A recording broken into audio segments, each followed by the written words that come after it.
शागिर्द जिनजादा। ये कहानी अनवर खान की है, जो कि पेशे से उस्ताद थे और बच्चों को इस्लामिक तालीम दिया करते थे और कुरान शरीफ भी पढ़ना सिखाते थे।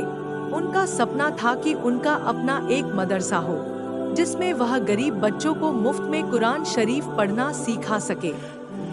अपनी पूरी जवानी और पैसा उन्होंने अपनी इस नेक इरादे में लगा दी और जमीन खरीदकर उस पर एक मदरसा भी बनवा लिया। उस मदरसे का नाम मदीना था। सब कुछ ठीक ही चल रहा था कि कुछ बुरे लोगों की नजर उस मदरसे की जमीन पर पड़ गई। बस फिर क्या था, वह लोग हर तरह से उस जमीन को हथियाने के लिए सभी हथकंडे अपनाने लगे और अनवर उस्ताद को धमकियां भी देते थे। लेकिन उस्ताद जी अपने मदरसे को बचाने के लिए डटे रहे। अब वह बूढ़े हो चुके थे। इस नेक काम को पूरा करने में वह इतने मसरूफ हो गए थे कि उन्होंने ना शादी की और ना ही उनकी कोई औलाद थी। इसी तरह एक दिन एक बड़ा ही खूबसूरत बच्चा उनके मदरसे की सीढ़ी पर बैठा था। तभी उस्ताद जी की नजर उस बच्चे पर पड़ती है। वह बड़े ही मासूम और दिलनशीन नजरों से उन्हें देख रहा था। उस्ताद जी को उस पर बड़ा प्यार आ गया। वह बच्चे को अपने गोद में उठाकर उससे प्यार से पूछते हैं, बेटा तुम कौन हो और कहाँ से आए हो? वह बच्चा, जो कि महज 8 साल का था, वह बोलता है कि मैं यतीम हूँ, मेरे माँ बाप नहीं हैं और ना ही कोई रिश्तेदार है।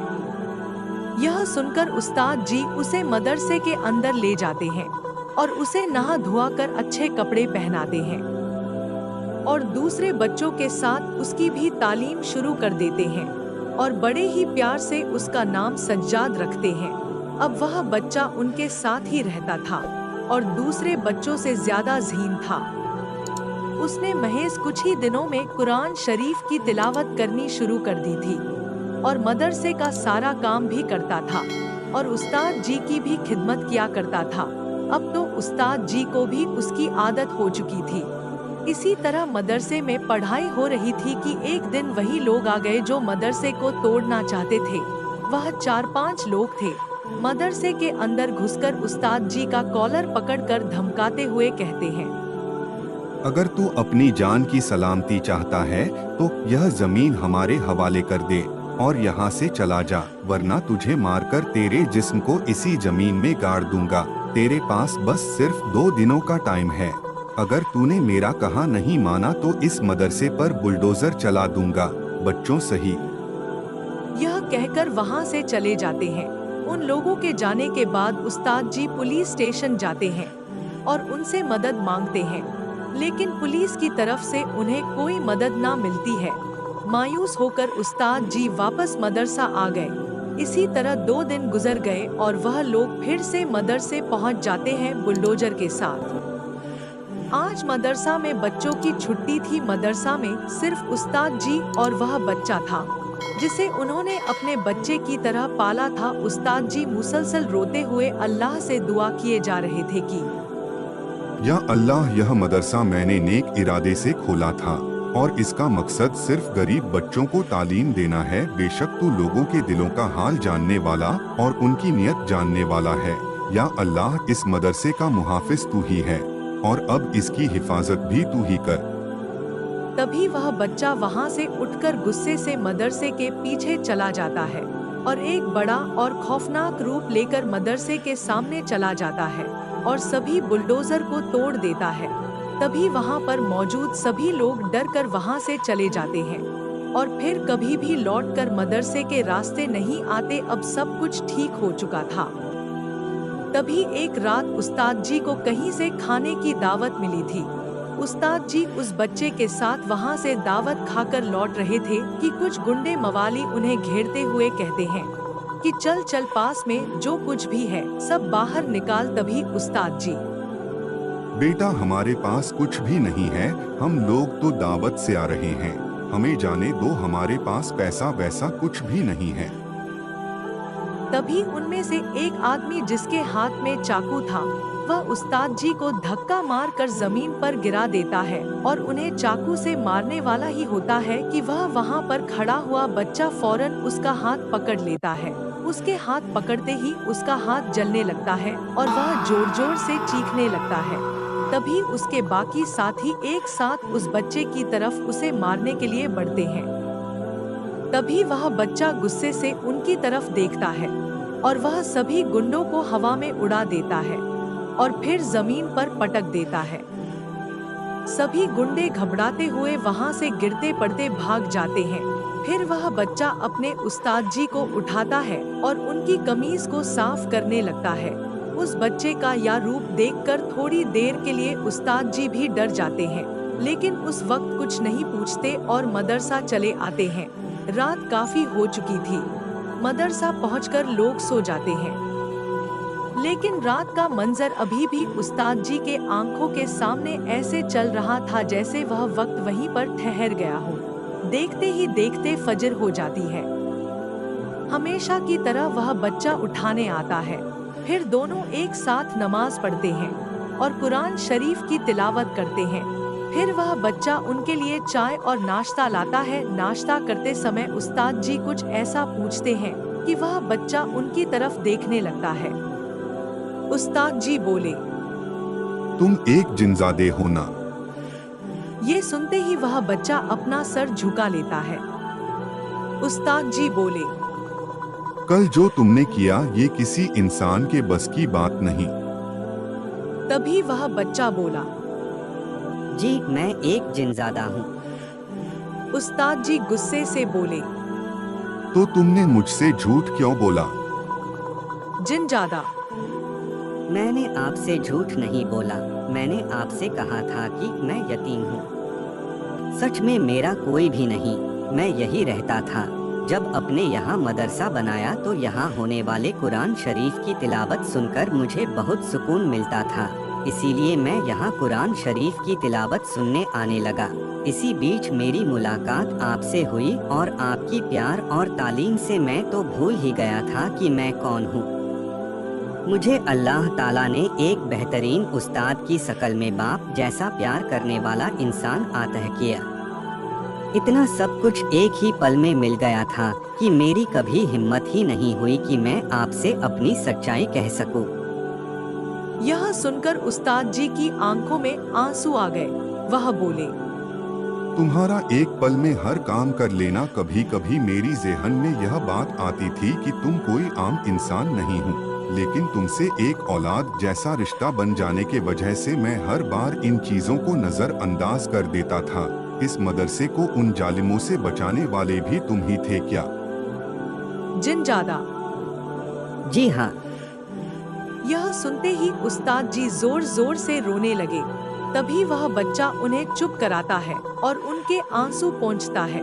तभी उस्ताद जी उसे अपने गले से लगा लेते हैं और अल्लाह का शुक्र अदा करते हुए कहते हैं, या अल्लाह, तूने न सिर्फ उस मुसीबत में मेरी मदद की बल्कि मुझे बेहतरीन औलाद भी बख्शी। मेरी खुद की औलाद भी इस तरह से मेरी खिदमत गुजरी ही ना करती जितना कि इस जिनजादे ने किया है। काफी देर रोने के बाद उस्ताद जी उस जिनजादे को समझाते हुए कहते हैं कि तुम अब अपनी दुनिया में लौट जाओ, वरना अगर किसी को तुम्हारी हकीकत के बारे में पता चल गया तो यह तुम्हारे लिए ठीक नहीं होगा। हो सकता है कि वह तुम्हें नुकसान पहुंचाने की कोशिश करें। जिनजादा, मुझे अपने आप से दूर ना करें। मेरा आपके सिवा और कोई नहीं है। मैं अब से कभी भी ऐसी कोई हरकत नहीं करूंगा और ना ही किसी भी इंसान को चोट पहुंचाऊंगा। उस्ताद जी बोले, मैं जानता हूँ मेरे बच्चे, लेकिन हम दोनों की दुनिया अलग है। इसमें हम दोनों की ही भलाई है। बढ़ती उम्र के साथ तुम्हारा गुस्सा भी बढ़ता जाएगा और तुम्हारा यहाँ रहना मुनासिब नहीं। कुछ देर समझाने के बाद वह बच्चा जाने के लिए तैयार हो जाता है और जाते हुए उस्ताद जी से कहता, मैं यहाँ से बहुत कीमती चीज लेकर अपने साथ जा रहा हूँ। आपका दिया हुआ इल्म जो मेरे साथ हमेशा रहेगा, आपकी याद बनकर। यह कहते हुए वह जिनजादा गायब हो जाता है। उस्ताद जी बहुत रोते हैं। इसी तरह कुछ दिन बीत जाते हैं और उस्ताद जी की फौत हो जाती है। कहते हैं, आज भी उस मदरसे की हिफाजत वह जिन करता है और आज भी वहाँ गरीबों के बच्चों की मुफ्त तालीम होती है। सीख, कभी कभी परवरिश के रिश्ते खून के रिश्तों से भी बढ़कर हो जाते हैं। यह कहानी अनवर, उसकी बीवी शैला और उसके दोनों बच्चों की है। अनवर अपने बिजनेस के काम से दूसरे शहर अपने परिवार के साथ आया है। उसने एक पुरानी हवेली को रेंट पर लिया था जहां वह आज शिफ्ट हो रहे थे। शैला अनवर से बोली, हम 4 लोगों के लिए यह हवेली थोड़ी बड़ी नहीं हो गई? अनवर हंसते हुए बोला, बेगम साहिबा, यह किसी फ्लैट से सस्ती है और फिर मेरा ऑफिस और बच्चों का स्कूल इस हवेली से ज्यादा दूर भी नहीं है, तो हमें और बच्चों को आने जाने में कोई तकलीफ भी नहीं होगी।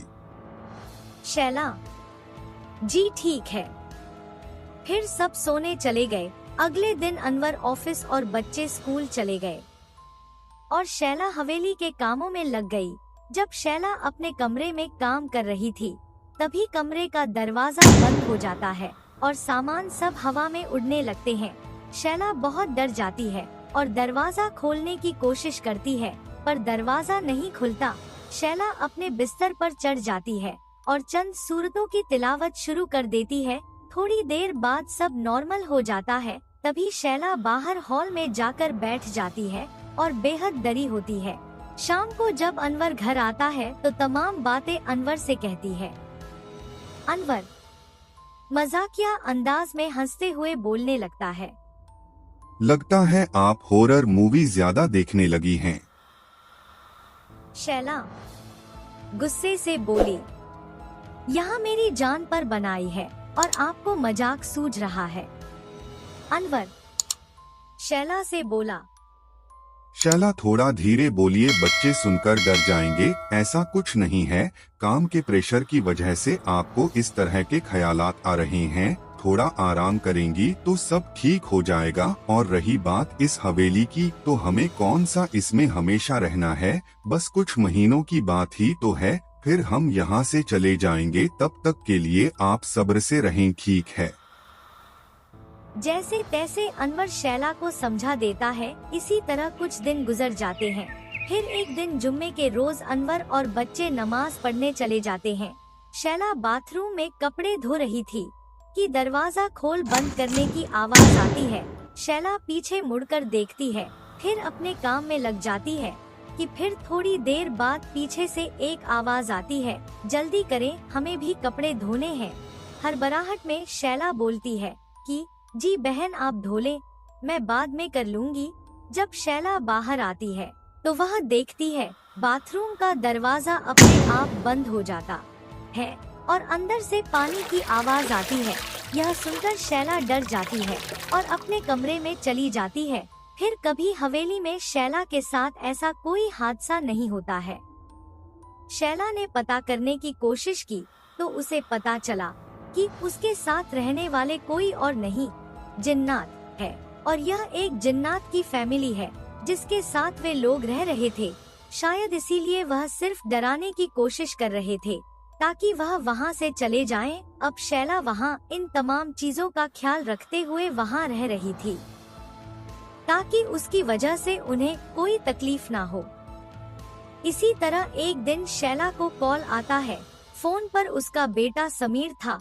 उसने उसे बताया कि अम्मी, मैं बोर्ड के इम्तिहान में अव्वल नंबर से पास हो गया हूँ। आप घर पर बिरयानी पका कर रखना, मैं घर आ रहा हूँ। शैला किचन के काम में लग जाती है। तभी शैला का बेटा घर पर आता है और वह देखता है कि डाइनिंग टेबल पर एक बहुत ही कीमती पेन रखी है। समीर शैला से कहता है, अम्मी, आपने मेरे लिए यह पेन खरीदा है, क्या यह मेरे लिए है? शैला तुरंत समझ गई कि यह पेन उसी जिन्नातीन ने रखा है। शैला अपने बेटे से बोली, हाँ, यह तुम्हारे लिए ही है, रख लो। शैला कुछ मिठाइयों का डिब्बा उसके कमरे के दरवाजे के बाहर नॉक करते हुए रख देती है। थोड़ी देर बाद वह देखती है कि डब्बा वहाँ से गायब है। शैला मुस्कुराते हुए वहाँ से चली जाती है। सब कुछ ठीक चल रहा था। कि तभी एक दिन फजर के वक्त अनवर को किसी काम से बाहर जाना था। शैला अनवर को बाहर छोड़ने जाती है। अनवर के जाने के बाद शैला गेट बंद कर ही रही थी कि उसकी नजर सामने दीवार पर बैठे किसी इंसान पर पड़ती है। वह उसे ही घूरे जा रहा था। शैला डरते हुए गेट बंद ही कर रही थी कि वह इंसान बड़ी तेजी से उसकी तरफ आता है और गेट को पकड़ लेता है। जैसे तैसे शैला गेट को तो लगा देती है, लेकिन वह इंसान गेट के ऊपर चढ़ते हुए अंदर की तरफ आने की कोशिश कर रहा था। तभी शैला को हवेली के अंदर से आवाज आती है, आप अंदर जाएं, मैं इसे देखता हूँ। शैला घबराते हुए अंदर चली जाती है। फिर वह जिन्न गेट पर एक जोरदार झटका देता है, जिससे वह इंसान बड़ी दूर जाकर गिरता है और फिर दोबारा उस हवेली की तरफ नहीं आता। कुछ दिन बाद अनवर के नाम एक लेटर आता है। अनवर शैला को बताते हुए कहता है कि शैला बेगम अब अपना सामान पैक कर लें। शैला ने पूछा, क्या हुआ? अनवर ने बताया कि अब हमें यहाँ से जाना है। शैला सुनकर काफी उदास हो गई। अनवर ने उसके चेहरे की तरफ देखते हुए कहा, क्या हुआ, पहले रहना नहीं चाहती थी, अब जाना नहीं चाहती हैं? नहीं, ऐसी कोई बात नहीं है। या कहते हुए शैला बाहर चली जाती है। अगले दिन शैला डाइनिंग टेबल पर बैठकर कुछ सोच रही होती है कि उसे महसूस होता है कि उसके सामने वाली कुर्सी पर कोई बैठा है कि आवाज आई, क्या हुआ शैला, क्या सोच रही हो? कुछ परेशान दिख रही हो। शैला बोली, अनवर ने यहाँ से जाने की बात की है। उनका बिजनेस कॉन्ट्रैक्ट खत्म हो गया है। हमें 2 दिन बाद यहाँ से जाना होगा। ये बोलते ही रोने लगी। उस जिन्नातीन ने कहा, जब तुम लोग यहाँ आए थे तब हम नहीं चाहते थे कि कोई आदमजात यहाँ रहे, लेकिन तुम्हारे साथ एक बहन का रिश्ता जुड़ने के बाद हमें भी तुम्हारी आदत हो गई थी। जितना वक्त तुम्हारे साथ गुजारा है यह हमें हमेशा याद रहेगा। 2 दिन बाद जब अनवर और शैला वहाँ से जा रहे होते हैं कि तभी शैला देखती है कि हवेली के बाहर वह जिन्नातिन और उसकी फैमिली बाहर खड़े हैं। यह देखकर शैला के आंखों में आंसू आ जाते हैं और वे लोग वहाँ से चले जाते हैं। इस कहानी से हमें यह सीख मिलती है कि रिश्ते 2 तरह के होते हैं। पहले वह जो परिवार से बनते हैं, दूसरा वो जो आपके अखलाक से बनते हैं। ये कहानी उस दौर की है जब पूरी दुनिया में लोग बच्चों की डिलीवरी के लिए पूरी तरह से दाया पर निर्भर रहते थे और उस पर ही भरोसा करते थे। उस वक्त एक बूढ़ी अम्मा रहा करती थी जो कि पेशे से एक हकीम थी। लोग उन्हें दाया अम्मा के नाम से पुकारा करते थे। उनका एक बेटा भी था जो कि नौजवान था लेकिन निकम्मा था, कोई काम नहीं करता था और अम्मा के पैसों से जुआ खेलता था और आवारागर्दी किया करता था। जब अम्मा उससे कुछ बोलती थी तो वह उन्हें ही खड़ी खोटी सुना देता था। बेचारी अम्मा के पैसों से ही घर का खर्च चलता था। इसी तरह एक शाम दाया अम्मा किसी के घर डिलीवरी के लिए गई थी। घर आते आते रात हो गई थी। तभी रास्ते में उन्हें एक काली बिल्ली दिखाई देती है। देखने से पता चलता था कि वह प्रेग्नेंट थी। दाया अम्मा मजाक से बोली, लगता है कि कुछ दिनों बाद तुम्हारे घर पर भी मेहमान आएगा। अपनी डिलीवरी के लिए मुझे ही बुलवाना। इस गांव में मुझसे अच्छी दाया तुम्हें कोई और नहीं मिलेगी। ऐसा कहते हुए अम्मा अपने घर में चली गई। इसी तरह कुछ दिन गुजरे और फिर एक रात जोर जोर से बिजली कड़क रही थी और बादल गरज रहे थे। काफी तेज हवा के साथ बारिश हो रही थी। अचानक मौसम के बदलाव से रात को बूढ़ी अम्मा की नींद टूट गई। तभी दरवाजे पर एक तेज दस्तक हुई। उस दस्तक की आवाज सुनकर पहले तो अम्मा डर गई, लेकिन बार बार दरवाजा पीटने और मदद मांगने की आवाज सुनकर दाया अम्मा हिम्मत करके दरवाजा खोलती है। बाहर काफी अंधेरा था।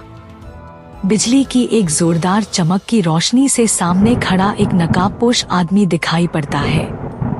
जिसे दाया अम्मा पूछती है, तुम कौन हो बेटा और इतनी रात गए यहाँ क्यों आए हो? वह आदमी भारी आवाज के साथ कहता है, क्या आप ही दाया अम्मा हैं? अम्मा कहती है, हाँ मैं ही हूँ। वो आदमी बोला, मेरी बीवी को बच्चा होने वाला है, जल्दी मेरे साथ चलें। दाया अम्मा, लेकिन इतनी तेज बारिश में कैसे जाएंगे? वो आदमी बोला, उसकी फिक्र आप ना करें, बाहर मेरा घोड़ा गाड़ी खड़ा है, मैं आपको हिफाजत से लेकर जाऊंगा और हिफाजत के साथ घर भी पहुंचा दूंगा। फिलहाल आप मेरे साथ चले क्योंकि मेरी बीवी काफी तकलीफ में है। ये सुनते ही दाया अम्मा अपना जरूरी सामान उठाती हैं और अपने बेटे को कहते हुए जाती है कि दरवाजा अच्छे से लगा लेना, मुझे आने में थोड़ी देर होगी। ये कहते हुए उस इंसान के घोड़ा गाड़ी में बैठ जाती है। तकरीबन आधा घंटे बाद दाया अम्मा उससे पूछती हैं, बेटा और कितनी दूर है? वो इंसान जवाब देते हुए बोला, बस अब पहुंच ही गए हैं, थोड़ी देर और। थोड़ी देर बाद दाया अम्मा को महसूस हुआ कि वह किसी और ही दुनिया में है। चारों तरफ सफेद कपड़ों में खड़े लोग उन्हें ही घूरे जा रहे थे। तभी वह टांगा रुकता है और वह इंसान उनका सामान उठाकर एक घर की तरफ इशारा करते हुए कहता है कि जल्दी अंदर चलें, मेरी बीवी अंदर है। अंदर पहुंचकर दाया अम्मा देखती है कि बिस्तर पर उसकी बीवी और उसके चारों ओर कुछ औरतें खड़ी हैं, जो कि कद काठी में उनसे काफी बड़ी थी। अब अम्मा को समझते देर ना लगी कि वह जिन्नातों की दुनिया में है। वह अपने मन में ही अल्लाह से दुआ करने लगी, या अल्लाह मेरी हिफाजत फरमा। तभी वो औरत दर्दनाक आवाज से बोली, दाया अम्मा मेरी मदद करें, मैं बहुत तकलीफ में हूँ। ये सुनते ही अम्मा उसकी डिलीवरी करवाने में लग जाती हैं और थोड़ी देर बाद रोने की आवाज के साथ उस बच्चे की विलादत होती है। बच्चे को देखकर पहले तो अम्मा डर जाती हैं, लेकिन खुद को संभालते हुए कहती हैं, मुबारक हो तुम्हें बेटा हुआ है। पूरे घर में एक खुशी की लहर दौड़ जाती है। तभी वह औरत दाया अम्मा के हाथ को पकड़ते हुए कहती है, पहचाना अम्मा, मैं कौन हूँ? मैं वही काली बिल्ली हूँ जिसे रास्ते से गुजरते समय आपने कहा था कि अपनी डिलीवरी के वक्त मुझे ही बुलाना। क्या अजीब इत्तेफाक है, जो किसी से ना हो सका वह अपने कर दिखाया। बेशक अल्लाह पाक ने आपके हाथों में शिफा दिया है, शायद इसीलिए हमारी मुलाकात उस रात हुई थी। दाया अम्मा मुस्कुराते हुए बोली, बेशक मेरा रब हर चीज पर कादिर है और अपने तमाम मखलूकातों की हिफाजत करने वाला है। अब मुझे इजाजत दो, कुछ घंटों में फजर होने वाली है। ये कहकर जब दाया अम्मा बाहर आई तो वह जिन जो उस जिन्नातिन का शौहर था, वह बोला, आपने बड़ी मुश्किल में हमारी मदद की है, बदले में मैं भी आपको कुछ देना चाहता हूँ। दाया अम्मा बोली, इसमें मदद करने की क्या बात है बेटा, ये तो मेरा काम था। अब मैं चलती हूँ, क्या तुम मुझे वापस घर छोड़ दोगे? वो जिन बोला, बेशक, लेकिन आपको मैं कुछ दूंगा जिसे आपको रखना होगा, जो आपकी मेहनत की रकम होगी। दाया अम्मा, ठीक है, जैसी तुम्हारी मर्जी। ये कहकर वह जिन कुछ भारी चीज उनके झूले में रखकर उन्हें देते हुए कहता है, चलें, अब मैं आपको आपके घर पहुंचा देता हूँ। फिर वो जिन उन्हें घर छोड़कर वापस चला जाता है। दाया अम्मा जल्दी नमाज पढ़कर अपने रब का शुक्र अदा करती हैं और फिर सोने चली जाती है। सुबह जब दाया अम्मा की नींद खुलती है तो उन्हें उस झोले का ख्याल आता है। वह बड़बड़ाते हुए उस झोले के पास जाते हुए कहती है कि ना जाने उस जिन ने मुझे इतना भारी पत्थर क्यों दिया, देना था ही तो कुछ सोने की अशर्फी ही दे देता। ये कहकर जब दाया अम्मा ने उस झोले को खोला तो वह देखकर दंग रह गई। उस झोले में काफी कीमती हीरे थे, जिसे देखकर दाया अम्मा अल्लाह का शुक्र अदा करते हुए कहती है, या अल्लाह तेरा लाख लाख शुक्र है। ना सिर्फ आपने मेरी उन जिन्नातों के बीच हिफाजत फरमाई, बल्कि उन जिन्नातों के जरिए आपने मेरी गरीबी भी मिटा दी। बेशक तू बड़ा मेहरबान निहायत रहम करने वाला है। सीख, अल्लाह जब देता है तो वहां से देता है जहां से कोई इंसान सोच भी नहीं सकता। बेशक अल्लाह बहुत बड़ा है। हमारे चैनल को लाइक, सब्सक्राइब और शेयर करना ना भूले।